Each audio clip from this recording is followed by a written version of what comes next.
Okay.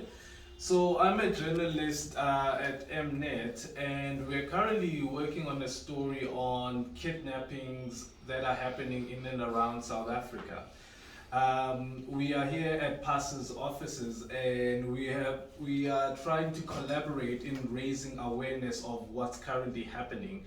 We've shot the story in the Eastern Cape, and we've shot here in Joburg just to give a sense of what's happening around the country.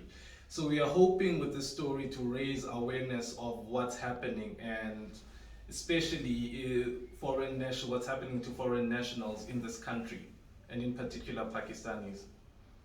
اعوذ باللہ من الشیطان الرجیم، بسم اللہ الرحمن الرحیم. سب سے پہلے تو میں شکریہ ادا کرتا ہوں Mnet چینل کا اور چینل 101 کا کہ ان کی توسط سے ان کو ہم نے ریکویسٹ کی تو یہ ایسٹرن کیپ میں بھی جا کے اسٹوری ریکارڈ کی. ہم ڈاٹا کے اندر وہاں کی دوستوں کو ہمارے کڈنیپنگ کے حوالے سے پرابلم آ رہی تھی، اس کے حوالے سے بھی بات کی. انہوں نے وہاں پہ اسٹوری بھی شوٹ کی، اور یہاں پہ بھی جوہانسبرگ کے اندر بھی ہم نے ایک پورا وہ جس طرح کڈنیپنگ کے اندر جو مراحل ہوتے ہیں، جس طرح کڈنیپ کی جاتا ہے. یہ ہمارے دو نوجوان ان کو ہم نے وہاں پہ انہوں نے ایکٹ کیا وہاں پہ سیم اسی طرح کا.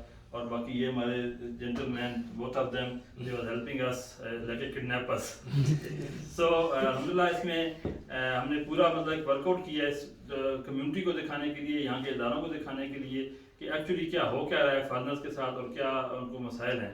تو وہ ساری اسٹوری اس کو ہم نے شوٹ کرنے کے بعد یہ ان شاء اللہ تعالیٰ I think within week اور 2 ویک یہ ہمارے چینل 101 پہ آئے گی. اس کا لنک بھی ہم اپنے پیج سے پاسا کے پیج سے انشاءاللہ کر دیں گے، اور باقی اس یوٹیوب کے اوپر بھی انشاءاللہ، تاکہ اس کو آپ تمام پاکستانی سے گزارش کو فالو کریں، اس کے اوپر اچھے کمنٹس کریں، تاکہ یہاں کی سوشل میڈیا کے حوالے سے بھی اور یہاں کی گورنمنٹ کو بھی اس کا پتہ چل سکے کہ جو فارنرز ہیں ان کو پرابلم کیا ہے. میں ایک دفعہ پھر چینل 101 اینڈ Mnet کو شکریہ ادا کرتا ہوں، اور ان کے جو ہوسٹ ہیں، ان کے یہ پروگرام جو اس کو ڈیل کرنے والے ہیں، ان کا بھی شکریہ ادا کرتا ہوں. Thank you guys, you help us a lot, and inshallah let's hope something will get done. Move forward inshallah. Let's hope something will get done. Thank you.